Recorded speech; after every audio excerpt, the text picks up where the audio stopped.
Korean Mafia boss chose her, then grabbed me in public. I chose myself. I spent 45 minutes getting ready for a dinner that was supposed to change my life.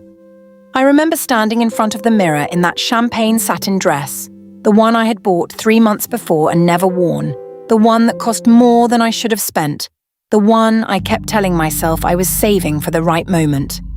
I told myself tonight was finally it. I did my edges. I lined my lips. I spritzed perfume on my wrists and the back of my neck the way my mother taught me. And I looked at myself for a long time before I left. I looked like a woman who was loved. My name is Zola Renee Ashby. I was 28 years old, and I had given 3 years of my life to a man named Han Joon-seo.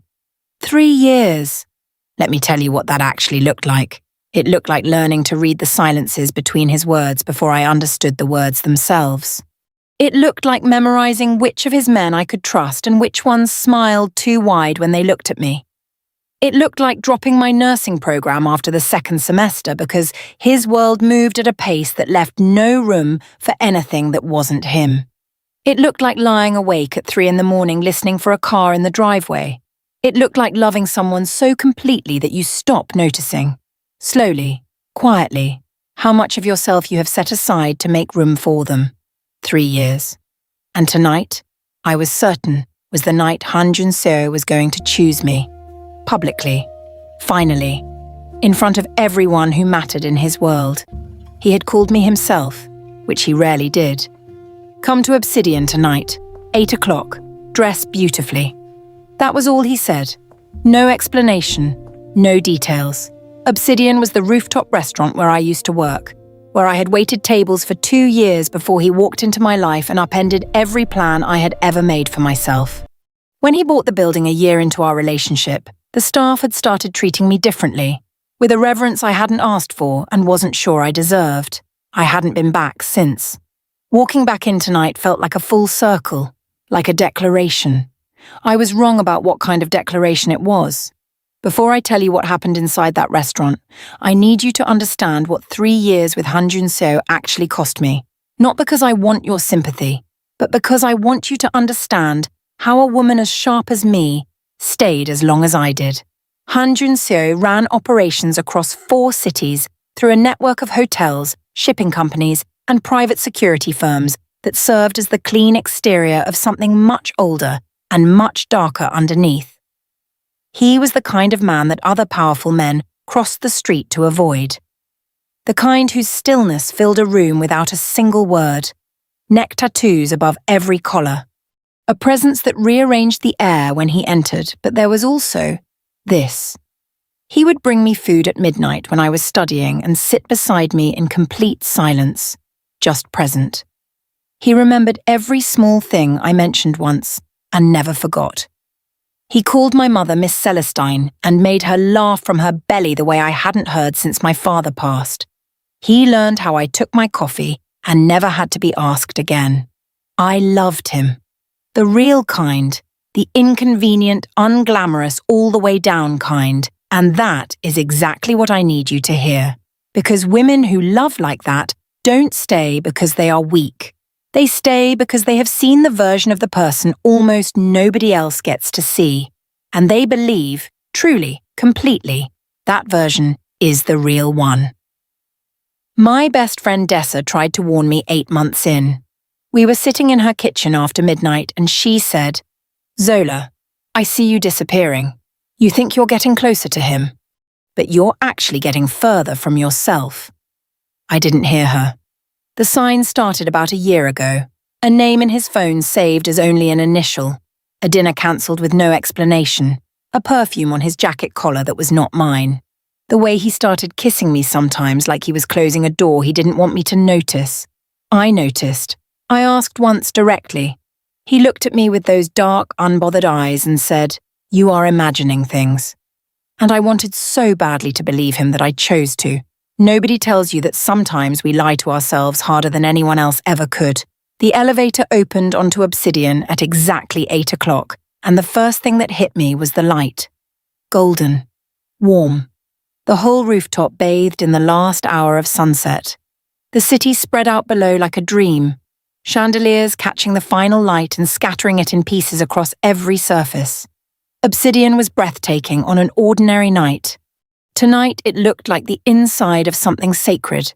My heels were steady on the marble. I smoothed the front of my dress and looked for his table.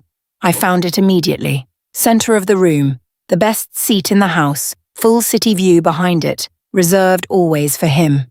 His men positioned in that familiar way around the edges of the floor. Present, but invisible, as they had been trained. Han Joon-seo was seated at the head of the table, and beside him, leaning close, one manicured hand resting on his forearm, was a woman in a red dress. I had never seen her face in person, but I had found her photo in his phone on a night he left it unlocked by accident, 3 months before. I had stared at that photo for 45 seconds before putting the phone exactly where I found it, walking to bed, and lying there with my eyes open until morning. Yena. The room continued around me like nothing had shifted. Silverware clinked. Wine was poured at a nearby table. Someone laughed softly across the floor. The world kept moving and I had stopped completely. Here is what I want you to understand about that moment.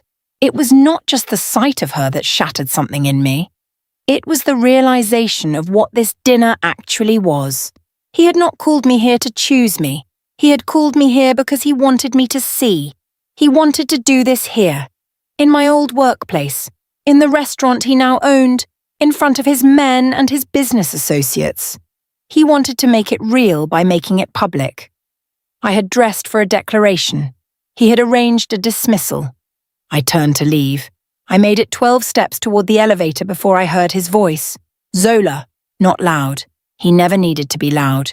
His voice carried its own gravity. I kept walking. Don't walk away from me.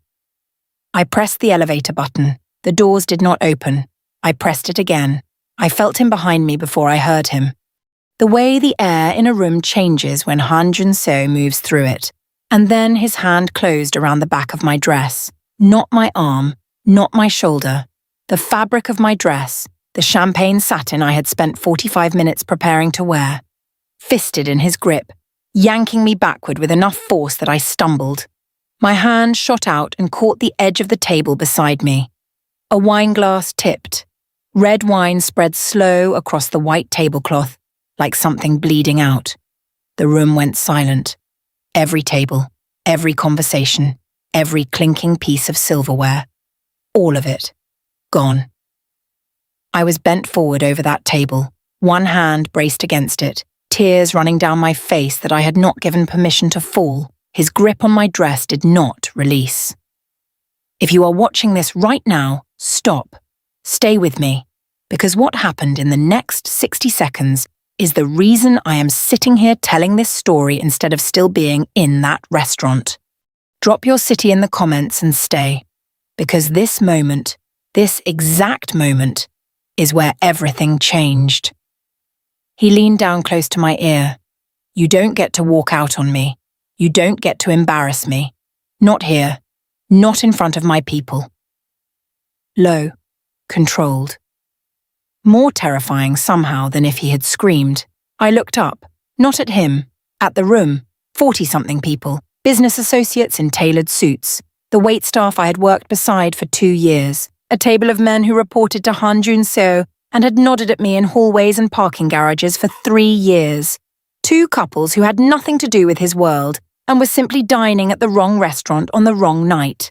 Every single face was pointed at me, and in my peripheral vision, seated still at his table, Yena, red dress, her hand no longer on his arm, her eyes wide. She was watching me with an expression I could not immediately name. I named it later. It was recognition. She had been in this position before. Not in this exact restaurant, maybe not in this exact dress, but here, in this exact position. She knew it. And somewhere underneath the mascara and the red satin, I think she was watching me and hoping I would do what she had never managed to do. Han Joon-seo's grip tightened. Sit down, Zola. We'll discuss this later, like adults. Like adults. The man who had grabbed me by the back of my dress in front of 40 witnesses. Like adults. And then something happened inside my chest that I have tried many times since to describe and cannot fully. It was not anger, though anger was there. It was not grief, though grief was there too. It was something older and quieter than both of those things. It was the sound of a door, not being slammed shut, not being locked, just closing, gently, with a kind of peace I had not felt in 3 years. I stopped crying, just like that. The tears stopped, my hand on the table steadied, my breathing slowed to something even and certain. And I stood up straight. I turned and looked at Han Joon-seo for the first time since walking into that restaurant. He was watching me with the expression I knew, the calculating stillness, the one that came just before he decided something, waiting to see which way I moved so he could move to block it. I looked at his hand, still gripping the back of my dress. I reached back, very slowly, and I removed his fingers, one by one. I heard someone in the room draw a sharp breath. One of his men. Han Joon-seo's eyes changed. Something flickered through them I had never once seen in 3 years. I could not name it in the moment. I named it later. It was uncertainty. I smoothed the back of my dress with one hand, picked up my bag from the floor where it had fallen, adjusted the strap on my shoulder, and I looked at Han Joon-seo one last time. Really looked at him, the way you look at something you are memorizing because you know you will not see it again. I loved you, I said, quietly, evenly. I want you to know that because I don't want to carry it out of here with me. I turned and walked to the elevator. He did not follow. His men did not move. Nobody in that room said a single word. The elevator doors opened. I stepped inside. I turned around and looked at the room as the doors closed. All those faces, all that silence. And the last thing I saw before the doors met in the middle was Han Joon-seo, standing exactly where I had left him, watching me go. And Yina still at the table, watching him watch me leave. The night air hit me like cold water. 2 blocks away, my legs gave out and I sat down on a bench, not from grief, from something closer to shock at my own self. I had walked out on Han Joon-seo, in front of everyone, without screaming, without begging, without making myself smaller to survive the moment. I called Dessa. She answered on the second ring. I said, "I need you." She said, "Tell me where you are." No questions. No, I told you so. Just, tell me where you are. That is what real love sounds like. I want you to remember that. While I waited, my phone lit up. Mr. Beck, Han's most senior man, the one who had always treated me with quiet respect. I let it ring. 2 more numbers I recognized. I put the phone face down on my lap and looked up at the sky until Dessa's headlights turned the corner. She didn't say anything when she saw me. She just pulled me in and held on. "I left," I finally said. "I know," she said. "I'm so proud of you." What I expected was silence, the hollow kind that follows the end of something enormous. What I did not expect was what actually happened. 3 days later, Mr. Bayek called again. This time I answered. He told me, quietly, without drama, that 5 of Han Joon-seo's senior men had requested reassignment following what happened at Obsidian, that the incident had moved through his network in ways that carried consequences, that men in his world understood power above everything else, and they had watched a woman stand inside his restaurant, remove his hand from her dress 1 finger at a time, and walk out without a single crack in her composure. In their world, Mr. Beck said carefully, that kind of dignity was not nothing. I am not telling you this to make it sound like a story. I was careful after. I moved. I changed my routines. I leaned on Dessa and on my mother, and on everything I had spent 3 years neglecting. But something had shifted. I felt it in the architecture of things. Han Joon-seo called once. 10 days later, I let it ring. He left no message. He called again 2 weeks after that. Still nothing. The 3rd time I picked up, he said, "I need you to know that what happened at Obsidian." I said, "Joon-seo?" He stopped. "I don't need an explanation. I don't need an apology. I don't need anything from you anymore." My voice was even, certain. I hope you figure out what you're actually looking for. I mean that. But it was never going to be me the way I deserved. Goodbye. I hung up. Dessa was sitting across from me at my kitchen table. She looked at me for a long moment. Then she started crying before I did. That, she said, was the most powerful thing I have ever witnessed. 6 months after Obsidian, I re-enrolled in my nursing program. I need you to let that land. The thing I had put down when I entered his world. The thing I had told myself I would return to eventually. The thing I had quietly stopped believing I deserved space to want. I went back, and I got it. My mother cried when I told her. The good kind. The kind that sounds like relief. I will not pretend the 6 months were easy. Some nights I missed him in ways that had no language. Some mornings I caught myself reaching for my phone to tell him something before I remembered. Grief does not follow a schedule. It does not care how wrong someone was for you or how clearly you can see it. But here is what I know now, and I need you to hear this if you hear nothing else today. The most dangerous thing Han Joon-seo ever did to me was not grab my dress in that restaurant in front of 40 people. The most dangerous thing he ever did was convince me, slowly, lovingly, with candlelit dinners and memorized coffee orders, and a man who knew my mother's name, that the version of me that fit inside his world was the real version of me. That is what control looks like when it wears the face of love. It doesn't announce itself. It doesn't always come with raised voices. Sometimes it comes with a man who pays close enough attention to know exactly how to make you feel seen, while quietly teaching you to be less than you were when he found you. It rearranges you so gently that by the time you notice, you've forgotten who you were before you let it in. I was a woman with a plan, a real one, a career, a self. I set those things down, piece by piece, in exchange for the feeling of being chosen. And the hardest truth I had to sit with after Obsidian was this: nobody made me do that, which meant nobody could give me back to myself except me. So that is what I did. I chose my program. I chose my mother. I chose Dessa. I chose the version of my life that existed before I learned to make myself smaller. And I chose it not because walking away was easy. It was the hardest thing I have ever done. But standing in that elevator, watching those doors close, I felt for the first time in 3 years like the full size of myself. And that feeling was worth everything I left behind in that restaurant. I am not here to tell you Han Joon-seo was a monster. The world is not built in simple pieces like that.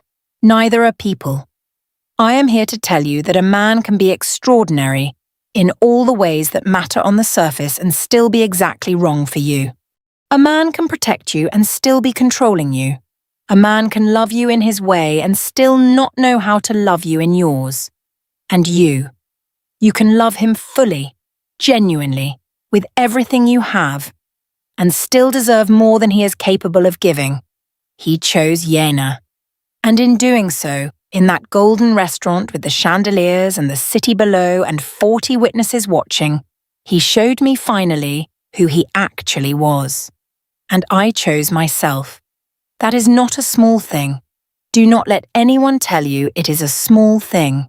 Walking away from 3 years, from safety that was really control, from love that was really ownership. That is not weakness leaving a situation. That is the bravest kind of strength there is.